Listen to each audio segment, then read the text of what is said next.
I'm Becky Meagher, and welcome to Transitions, Body, Mind, Spirit. Transitions. How many transitions do you have in your life? I like to use the metaphor of triathlons. I do triathlons. I'll be in Tunica this Sunday, matter of fact.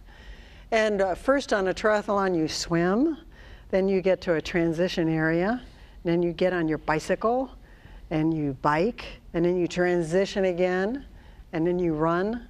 And it's a great metaphor for life. How do we deal with change, one thing from another to another? Today we have a very interesting person who's been very public about his transitions, Brad Schmitt. Think of him as a writer, as a recovery expert, as a interesting person that's been very public about what he has to say about his own life, and a TV person too. So welcome, Brad Schmitt. Welcome. Glad you're here. Thank you for the invitation. Yes, yes. I'd like to hear more about you, actually. Oh, well, that's another show. Okay. You can come, yeah. Will you have a show where we can switch seats? Yes, yes. I want to hear about the triathlon world and how you got into that. I can tell you about that at another time. Okay. Then I can be inspired by your story. Yes, yes. Well, we can. The world is about being inspired. I need to be inspired by your story. Yeah. Well, I wanted to find out, you are well known in Nashville as a writer. You were a writer for the Tennessean newspaper, and then not only you did investigative reporting, but then you kind of switched to being the celebrity reporter. And tell us, just in the very beginning, how you, I don't even know where you began, where you're from. Tell us a little bit about that. In high school, what did you want to be, and how that morphed into you got to be a writer with the Tennessean. Tell us about that. Sure. Well, when I was in 7th grade, I was getting pretty good grades. I never got in trouble. And this was where? Outside of Pittsburgh, in a suburb called Monroeville, Pennsylvania. And a bunch of us got called to the assistant principal's office, the assistant principal for discipline. And we were terrified. Mm. Mr. Scroy was 300 pounds, bald and sweaty. Little did I know I would evolve into Mr. Scroy in my adult life. But anyway, and Mr. Scroy, very dramatically in the late 70s, threw open this closet, and there was a bunch of video equipment, like what was around here, only in the 70s much bigger. Do you remember that, like a VCR, you had to carry it like in a suitcase, and the cameras, even the home cameras, were gigantic? So he then, again, dramatically dropped about 30 pounds of instruction manuals on the table, and he said, I got this $10,000 grant for video equipment. I do not want to read all this. You all are the new video club. Wow. For the junior high. And so and then a funny thing happened that we, got to actually use the equipment, and it was really fun. Like you've discovered recently, it's really fun to have your own show and do the video production work, and then have it actually appear on the airwaves. And this is like when it was very first cable access, Wayne and Garth, Wayne's World, just happening. Wow. So more to the point, I think, was that we as the junior high video club would videotape the high school football games under the direction of the adults. So there was 10 camera shoots. It was a big deal in Western Pennsylvania. Wow. And I was on the field, and the cheerleaders would call my name and say, Brad, put me on TV. Well, let me tell you, for a plump, afro-haired, acne, glasses-wearing kid to have the cheerleaders call my name and know my name, and that's when I fell in love with media. Wow. Because I found out you could, 1, put stuff on television, and 2, girls knew your name. Doesn't get better than that. Wow. So that's how I got the bug. I did TV, video, radio, newspapers, any way I could, I did. And went to Temple University in Philadelphia. Temple University. And then went to a couple smaller newspapers, and then came to Nashville in 1990 as a police reporter. So when you went to Temple University, you were in media, you were studying to be a writer. What was it, your focus? What was it? The major was radio, TV, and film. Okay.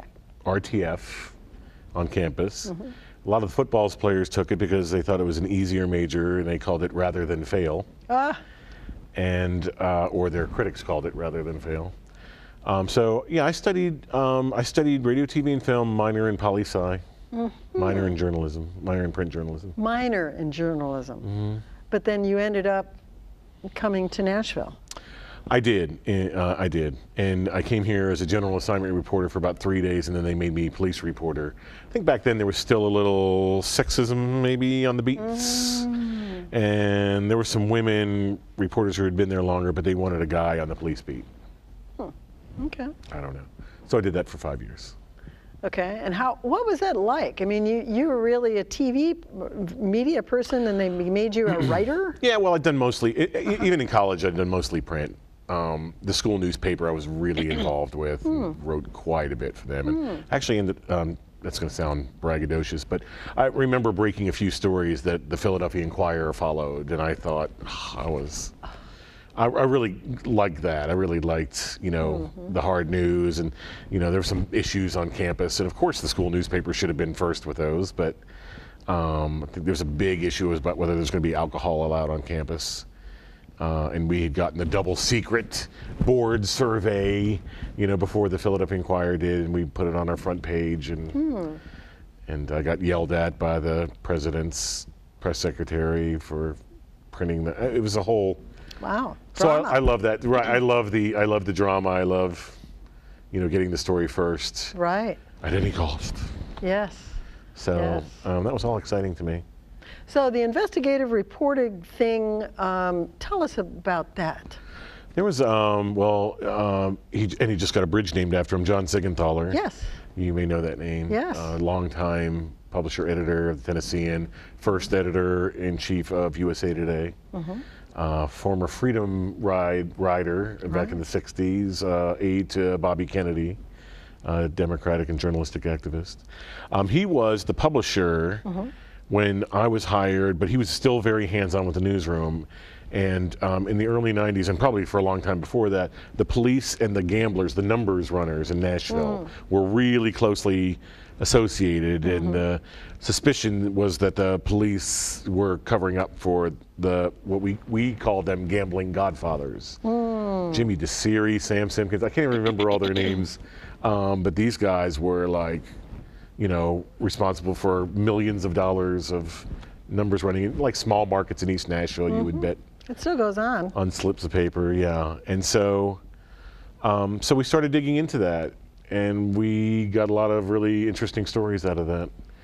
And, I remember John just sitting us down, and wow. He was intense. Like, he was always a step ahead, too. He'd be like, all right, now, who does Jimmy, what's his face, who does he live next to? We're like, oh, well, we get back, he lives next to a police major. And he goes, yes, he does. Like, John already knew that. And who's his daughter dating? It's like, wait a minute. He always knew, but he just needed us to go out and prove it and gather So it was really awesome working for him, and we broke some pretty big stories. I remember the Metro Police Vice Squad tried to do a sting against patrol officers who were taking payoffs from these guys. And they gathered all this evidence, but they screwed it up somehow. I can't remember how that was. But so here was this, they had on tape like 5 or 6 patrol officers who had taken money, cash from these guys to protect them. And they were not only were they not getting fired, but some of them were even getting promoted. Wow. So I remember again, this is back in my hard news days, I remember writing a story. It was a front page above the fold that had the pictures of all these cops who had taken money, taken bribes, and the mayor ended up intervening and suspending them all, and I think that they were eventually fired. Wow. Didn't you do something about living in a poverty area or something? Yeah. Tell us about that. It was at the summer of '94, I want to say. The Tennessean was really into kids. There was such, the rate of kids and violence and kids and homicides, even committing homicides, was just going up and up and up in Nashville in the early 90s. So as part of their effort to look into this, they did a whole thing about kids. And then they wanted to see sort of where poor kids grew up, what their influences were. So this was the last undercover investigative story that Tennessean did. So another reporter, Susan Thomas, who had years of experience on me. She and I moved in as boyfriend and girlfriend. I was the unemployed factory worker from Pittsburgh. She was the aspiring nail salon. And were you moving the projects? Or? We weren't in the projects per se. We were right next. We were 9th and Shelby, next to James Casey Homes. Oh, there was a little Nashville. apartment there, yeah. Yes. And so we were sort of to infiltrate James Casey Homes Right. and look at all the dilaudid sales, the lack of fathers, and all that. We gathered most of our information because Susan would give pedicures and manicures to the women, and I would feed and entertain the kids. And we were so in those roles we could both interview the kids and the moms, and so it was funny because as soon as they were done with their nails and their lunch, we would run in the bathroom with our notebooks and write down everything that they had said, or as much best as we could remember it. And we got a 30-day series out of that called Inner City Diary, I think it was called. Wow. Did you feel in danger doing that? One time Susan decided, we had parameters from the bosses. Don't go out at night for anything, ever. Don't try to buy any drugs or guns or anything illegal yourselves.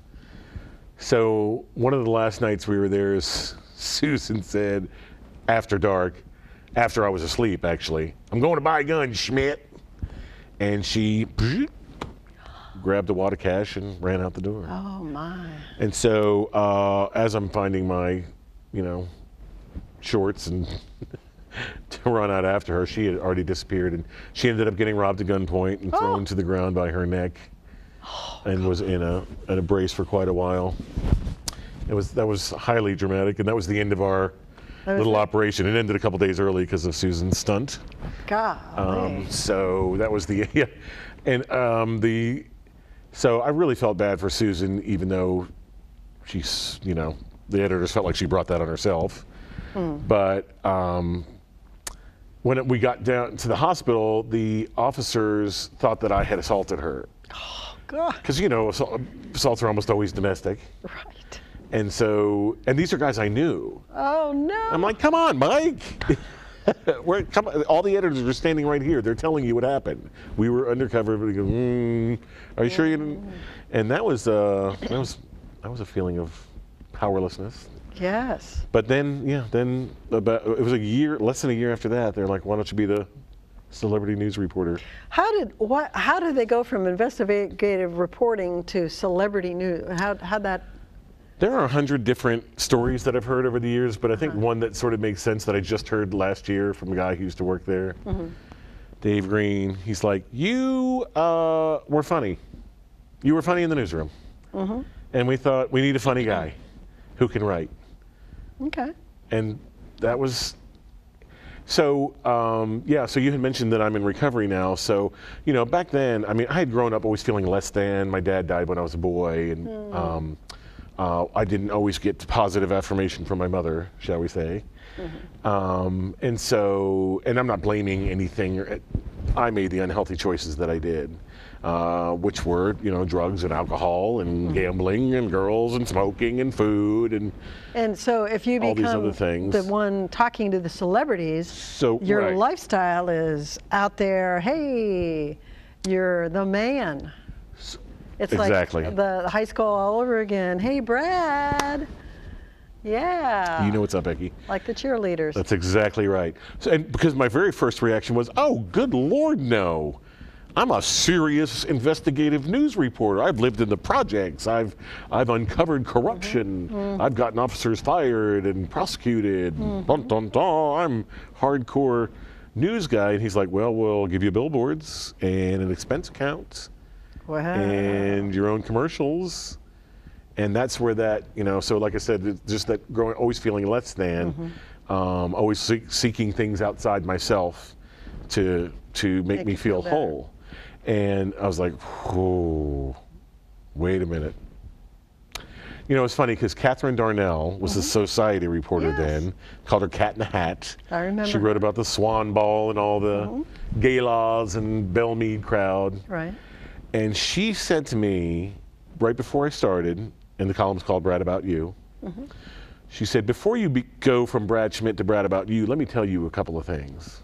Number one, don't be, and I'll say it a little softer, don't be a jerk. She said it a little more colorfully. Asshole? You can say that. Boy, I love cable access. Yeah. Yeah, she said, don't do that. And she said, do all of your misbehaving out of town. Oh, was that wise? So you know, when I fast forward, that indeed I became a self-absorbed jerk, and I got 2 DUIs and got fired from Channel 2. So I saw her just a few weeks ago at Gail Kerr's funeral. Gail Kerr, the longtime Tennessean columnist. Yes, Gail. And so Catherine came in for that. And I was like, I didn't listen. She goes, no, you didn't. I told you, don't be a jerk, and don't do any of your misbehaving in town. You didn't listen to me. Yes. And I sure didn't. Yes. So that's how the transition was made. They thought it was funny. I thought, oh my gosh, here's my chance for the cheerleaders on the sideline to say my name again. For yes, Brad Paisley and Carrie Underwood. So you met all the big deal people. Garth Brooks, Alan Jackson. So yeah. how long did that go on? You're writing for the newspaper, you're the celebrity person, and then TV got in there too. Did you leave the Tennessean and then get into I TV? did. I went for, I did 12 or 13 years of Brad About You, and then Channel 2. That long? Mm-hmm. Wow, I didn't 95 realize. till about 2007. Mm-hmm. Okay, and were you seeing your partying attitude increase as the years went by? You know, and it just became over the top? Especially when I went to TV, and that 2007 is when Channel 2 came and waved even more money. And say, oh, leave the print, and hey, you can be on camera, you know about all this stuff, and you did. Ish. I didn't, you know, the web was, you know, really active now with news, and I, you know, blog, and they wanted me to shoot my own video and edit my own video, and I hadn't done that since I was in Mr. Scroy's junior high group, and it was all a lot of pressure, and I just felt off, like, because I was the big fish at the Tennessean, right? And now I'm at Channel 2, where most people were like, I don't know if this is a good idea. You know, what is he doing over here? He's a print guy. A lot of people would mention my weight. Including the news director, like, are you going to the gym? And so all these, you know, all of that, like, so now I turn to my solutions even more. So toward the end there, I was working for 60 to 70 hours a week. Wow. Especially at CMA week, because Channel 2 is the ABC affiliate, and ABC had the CMA Awards. So we got like, I did like a total of like 4 hours of red carpet on CMA nights. Wow. So on those weeks I was working, you know, 90 hours. So were you, while you're interviewing people, or were you under the influence, or? You know, very rarely. Okay. I mean, I'm sure it would have gotten to the, there might have been a few times that I don't think I was ever like drunk. I might have had a couple drinks during a whatever and then done some interviews, but and I've been pretty candid about all of that, but I didn't really, you know, I didn't show up to work kind of drunk or, yeah, it was, I would work, then I would go to Sportsman's Grill in Hillsborough Village on the second floor because they had pool tables and you could smoke up there. Right. So, and that's the only 2 things I did. Okay. I worked too much and I definitely drank too much. Okay. And then, so you got fired. After a second DUI. Okay. I got 2 DUIs. And that was that like the turning point? It's like, wow, I must have a problem? Oh, you know what's funny about that? I still didn't think I was an addict. And I used the word addict. Alcohol is my drug of choice. But I definitely did some dabbling in some drugs. But when I smoked like a pack a day. You know, when I eat too much. I mean, whatever I did, when I gambled until all my money was gone. I mean, I am through and through an addict. You know, I cannot stop when I start. And I still struggle with that, like I said, with food and with binge TV watching. Netflix is my latest. I've watched 50 episodes of Breaking Bad in about 4 weeks. Wow. That is a ridiculous amount of television. So I'm an addict through and through. So that's why I use that word as opposed to alcoholic. But I didn't think I was an addict when I went to Cumberland Heights. I got so many blessings after I got fired. One was that Music Cares, the Grammy charity branch, actually paid for me to go to rehab, which was beautiful. Wow, that's nice. The other blessing was that the prosecutors let me go to rehab at all. I should have done 45 days in jail. That's an automatic 45 days on a second offense. But the prosecutor ended up letting me do DUI 1 again, as long as I did the 3 days in jail, and then went to treatment. Huge blessings.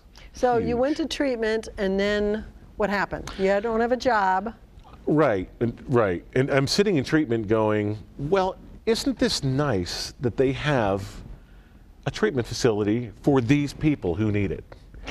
Not me. Right. Not me. Isn't it all these, poor people who have, are jabbing heroin in their necks and pulling the bottle out from their bed every morning, and isn't that really nice? I was looking for all the differences and none of the similar. And after about 2 weeks, they had a little. My counselor said, "You don't think you're an addict?" And I was like, "Whoa, whoa!" Then I got scared. I'm like, "You're going to put in my chart that I didn't cooperate, and I'm going to have to go to jail." That's what I got scared. I don't want to go to jail again. I was like, no, I've been saying I'm an addict. I've been saying I'm an alcoholic. And he said, but you don't believe it in your heart or your head. And I was like, busted. These guys are pretty good. So they read my, when you go to Cumberland Heights, you write 20 consequences of your drinking and using. And they had a trial for me, and one of the patients read those out loud. And I wrote them, so I knew what they said, but hearing it out loud, I just crumbled and sobbed hearing it. It was the shame of hearing it in front of a group, Right. and it was just the shame of hearing it, from the outside in. And it was, and then they voted on whether I was an addict or not, and they deliberated for 7 seconds, and I'm like, yep, addict.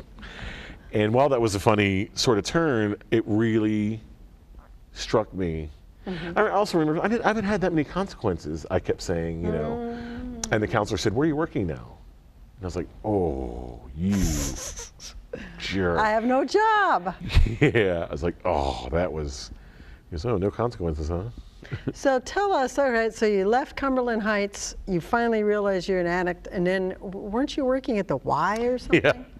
Yeah. My first sponsor who And this is an AA? Are we allowed to say that? Or it's a 12-step? in one of the 12-step fellowships, yeah. So my first sponsor is a landscaper. He's not, but he knew the Brad About You media figure. He knew of me before we met at Cumberland Heights, and he's like, and one of the other things that I used outside of myself was attention, right? It's like, let's find a job that's, no ego.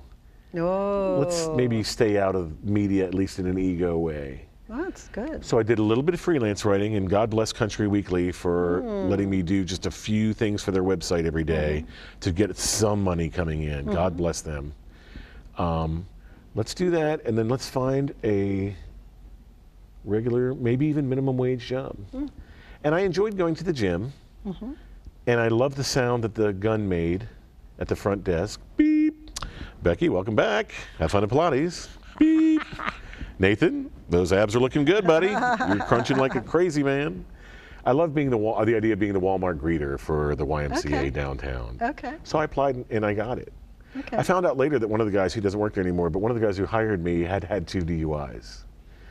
And that was another God thing, because normally they might be a little bit leery of hiring somebody with 2 misdemeanor convictions. So that was another God thing.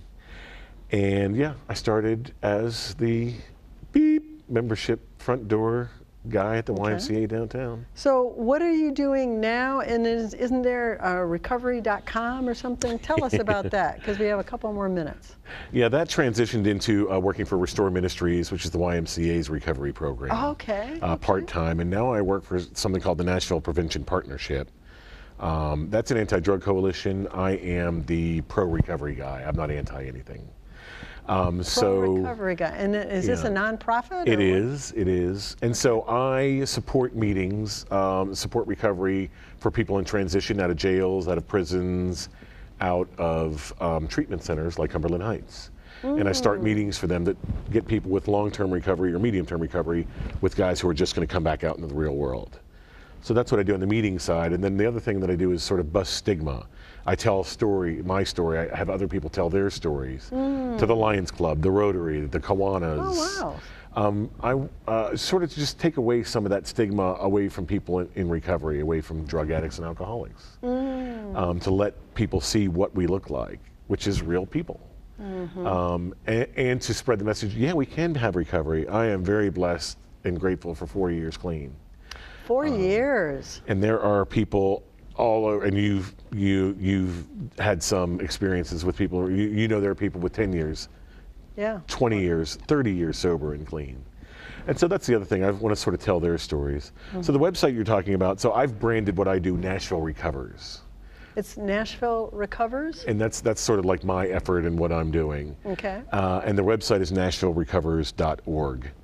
NashvilleRecovers.org. Okay, we'll put that up there. Thank you. And you'll see like people tell their stories on video. People write out their 7-8 sentence stories of recovery. There's all sorts of resources where if you need help with substance abuse of any kind, there's detox and rehab centers listed. There's sober living. There's the 800 number. Wow. That you can call 24/7. All those resources are at nashvillerecovers.org. You know, it's amazing to me, this incredible circle of your life of now because of this path, you are teaching people about recovery. You're using your outgoing self to help people. And are you going to be doing some writing also? I mean, I do a little bit with, obviously, with the Nashville Recovers blog, but I also do a little bit for Country Weekly, a little bit for the Tennessean, a little bit for Nashville Ledger.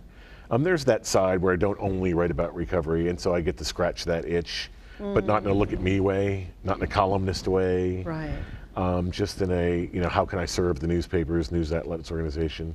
But there's a lot of writing with my recovery job too, so. And I know in today's Tennessean, that's why I called you. There was a great article, and I've been in Al-Anon for years, and I'd recognized this 12-step stuff, and I just thought it was so inspiring. That's why I called you in the first place.